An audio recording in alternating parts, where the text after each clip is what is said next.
Bienvenidos a su canal El Lector Agradecido. Hoy estamos en esta tarde de jueves de mayo en las instalaciones del Parque Negra Hipólita, el Parque Valenciano Negra Hipólita, un pulmón vegetal de la ciudad de Valencia y cuyas administradores, cuyas autoridades nos han permitido estar hoy aquí para un nuevo encuentro con la poesía a nivel general, con los libros, sobre todo esos libros de los cuales estamos muy agradecidos como lector. ¿A quién quiero presentarles hoy? Al poeta persa Omar Khayyam, cuyo nombre es un poco más largo, un poco más complicado, pero Umar Ben Ibrahim Al-Khayyami, tal como lo escribe nuestro bien amado Jorge Luis Borges. ¿Con quién lo conocí? ¿O por quién lo conocí? Y lo conocí precisamente en un ensayo titulado El enigma de Fitzgerald. Fitzgerald es el poeta irlandés que en el 1850 y tantos se encuentra con una versión de las Rubaiyat de Omar Khayyam y se las encuentra en persa, en iranio original. Pero ¿quién era Fitzgerald primero? ¿Quién era Fitzgerald? Fitzgerald era un gran amante, fíjense ustedes, la última vez que nos encontramos por aquí en El Lector Agradecido, yo les hablaba de mi experiencia con el Quijote, de que yo había leído el Quijote. Pues fíjense ustedes, Edward Fitzgerald se motivó a aprender el español para leer el Quijote en lengua original, y era un gran lector del Quijote. Y asimismo era un amante de las lenguas. Por un amigo familiarizado con esta cultura persa, iraní, él se entera de que hay un poeta del siglo XI de nuestra era. Para ellos era el quinto nacido pues, en el siglo XI de nuestra era, que había dejado un conjunto de unas 170 cuartetas sorprendente por la temática. En una nación altamente religiosa como la musulmana, Omar Khayyam se presentaba como alguien que cuestionaba a su creador, como alguien que propalaba el hecho de disfrutar de la brevedad de la vida y no perder tiempo en preocupaciones banales como saber cuál es mi destino, qué me espera después de la muerte. Eso precisamente, palabras más, palabras menos, era lo que él transmitía en esas Rubai. La Rubai es precisamente esa cuarteta donde el primero, el segundo y el cuarto verso tienen una misma rima. Y el tercero es lo que llamaríamos en castellano un verso blanco. Si bien respeta la medida, imaginémonos, por ejemplo, aquí tenemos, como les digo, quien me dio a conocer a mí, a Omar Khayyam, vía Fitzgerald, fue Jorge Luis Borges, el gran inspirador de estos encuentros del Lector Agradecido. Y Borges ensaya una Rubaiyat a partir de lo que le hizo vivir Fitzgerald. ¿Qué pasa con Fitzgerald? Fitzgerald, este hombre del siglo XIX, que se encuentra con este poeta persa y lo separan, estamos hablando de casi 7 siglos a uno y otro. ¿Qué pasa en ese encuentro cuando Fitzgerald se siente la necesidad de traducir a ese poeta persa? Primero tenía que aprender esa lengua, ¿no? Esa lengua de origen árabe, ¿no? Oriental, y después tratar, en la medida de lo posible, de respetar esto de la rima. Fue sorprendente. Al principio, por supuesto, muchos no prestaron atención a aquel pequeño libro donde Fitzgerald, irlandés, como les reitero, había traducido 100 cuartetas. Pero, por esas cosas de la vida, un poeta, Hilburg, si no recuerdo mal, un poeta influyente, conocedor de Fitzgerald, encuentra el libro y ve que este libro es trascendente, tiene algo, tiene no solamente ese aire oriental de lo exótico, sino que tiene también una verdad sorprendente, una manera de decir las cosas que no se parecía a nada de lo que se había ensayado hasta ese momento en la literatura inglesa, que era la civilización más influyente de esos tiempos, era la primera potencia mundial. De hecho, fíjense ustedes, cuando nosotros hablamos de Medio Oriente, y ahí ubicamos los países árabes, y cuando hablamos del lejano oriente, ahí ubicamos China, Japón, lo estamos haciendo desde el punto de vista como si estuviéramos ubicados en Inglaterra. Era el Medio Oriente porque era la distancia media desde la metrópoli, desde la gran metrópoli que era en este caso Londres, y el lejano oriente era desde el punto de vista de los ingleses. Entonces, estamos hablando de ese Medio Oriente, de donde le llega Fitzgerald Kayhan. ¿Qué pasó? ¿Qué pasó en ese encuentro de esos dos poetas?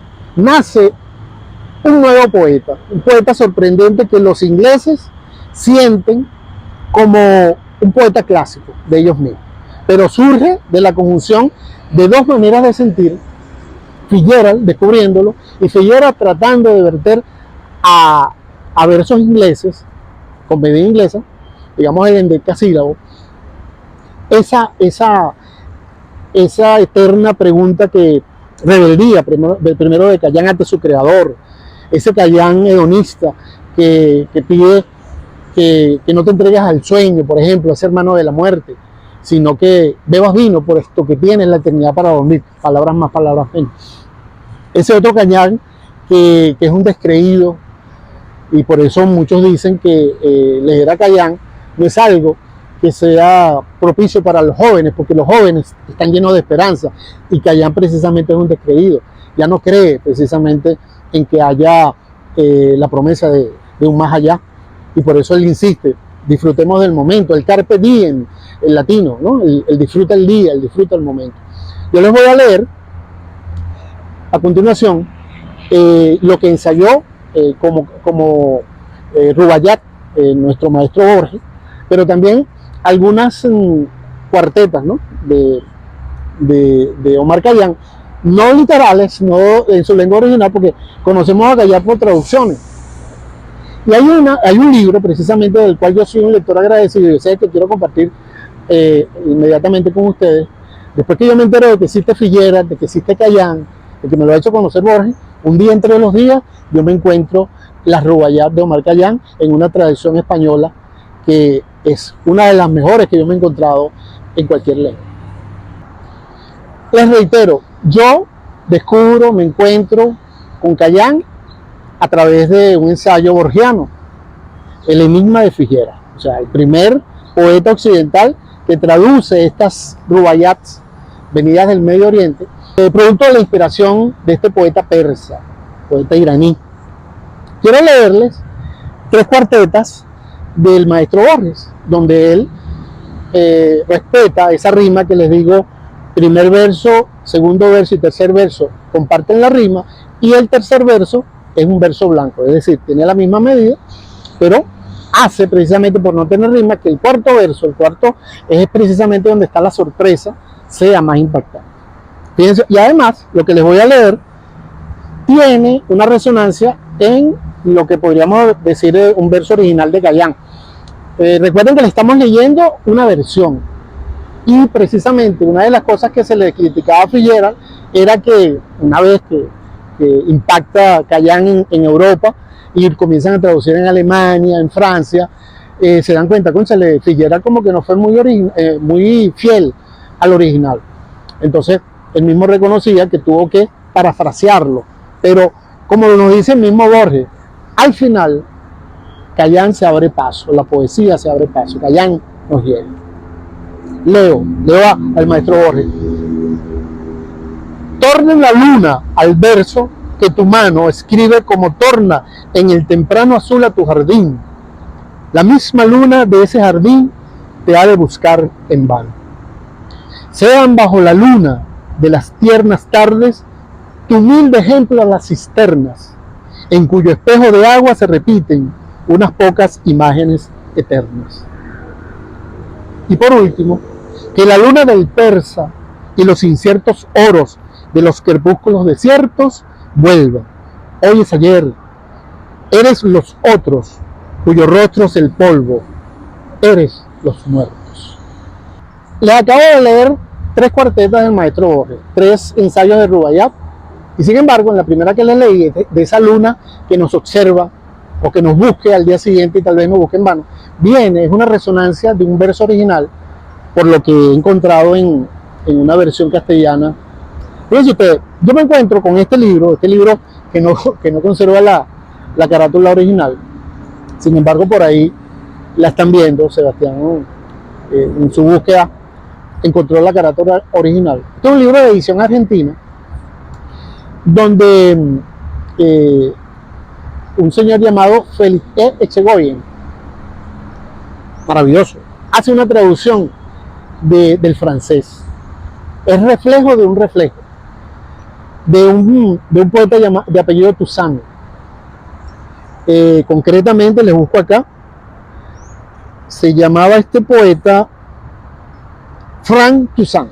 Toussaint hace una de las mejores traducciones, sobre todo porque se entiende que él respeta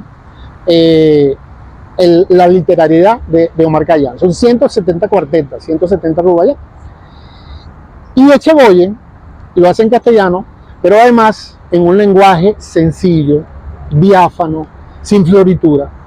Y esto nos dicen que es una señal de que es bastante fiel al original. Cuando vemos un Khayyam, en tantas versiones que me he encontrado, esta es una. Sobre todo, ¿por qué lo destaco?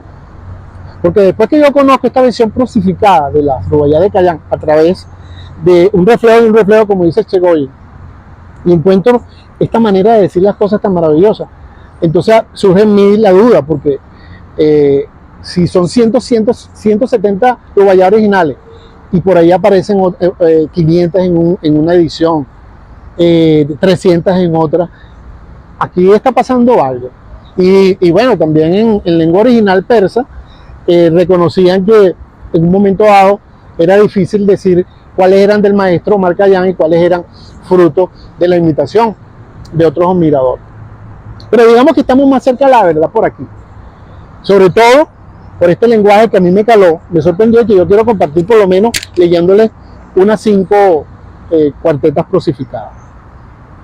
La primera que encabeza este libro dice así, sobre todo porque nos da una imagen de ese Khayyam que se enfrenta a su creador y acepta su posible destino como pecador. Dice: todo el mundo sabe que jamás murmuré la menor oración. Todo el mundo sabe también que jamás traté de disimular mis defectos. Ignoro si existen una justicia y una misericordia. Si las hay, estoy tranquilo porque siempre fui sincero. Dice usted eso, porque siempre fui sincero. O sea, él acepta su destino. Si ha de ser un condenado, pues lo acepta, porque él siempre fue sincero. Imagínense qué manera de ser sincero. Fíjense, esta otra tiene que ver con el carpe diem. Disfruta el día, aprovecha el día. Puesto que ignoras lo que te reserva el mañana, esfuérzate por ser feliz hoy. Coge un cántaro de vino, siéntate a la luz de la luna y bebe pensando en que mañana quizás la luna te busque en vano. Fíjense ustedes que esta misma imagen de la luna buscándonos en vano la tiene Borges en esa cuarteta que les acabo de leer, esa cuarteta borgiana. Esta otra también es el enfrentamiento de él con el creador, ¿no? En los monasterios, sinagogas y mezquitas se refugian los débiles temerosos del infierno. Pero el hombre que conoce la grandeza de Dios no cultiva en su corazón las malas semillas del terror y de la súplica. También, hombre valiente, está dispuesto a enfrentar un castigo ejemplar. Por acá. Esta me parece también maravillosa. Fíjense ustedes que se presenta como un hedonista, ¿no? Tenía sueño. La sabiduría me dijo: nunca las rosas de la felicidad perfumaron el sueño de nadie. En vez de abandonarte a ese hermano de la muerte, bebe vino, tienes la eternidad para dormir. Pues bien, este es el Khayyam que yo me conseguí a través de un ensayo borgiano. Una vez conseguí este libro en una librería de viejos, y lo que conseguí, lo que leí, lo que he compartido con tantos amigos entrañables, hoy lo comparto con ustedes. Omar Khayyam, un poeta que viene de la antigua Persia, esa civilización que se enfrentó al gran Alejandro, el Alejandro el Magno, y cuya poesía, a través de este poeta persa, poeta que podríamos pensar, cónchale, pero el genio musulmán no es tan estricto, pues encontramos aquí a alguien que sin embargo se plantea los grandes interrogantes de la vida y tiene la valentía de asumir, por un lado, que puede ser un pecador, pero lo acepta. Y también nos dice, disfruta tu momento, no sabes lo que te depara el mañana y posiblemente la luna te esté buscando en vano y nunca ese Dios al que has elevado tanta súplica te haya escuchado alguna vez, más o menos. Entonces, bueno, los invito a otro encuentro con el lector agradecido y sobre todo los invito a disfrutar de Kayak como yo lo he disfrutado y como tantos otros lo han disfrutado, en cualquier versión. En todo caso, busquen ese Kayak sencillo, sin floritura, estarán más cerca de la verdad con esa versión. Los esperamos.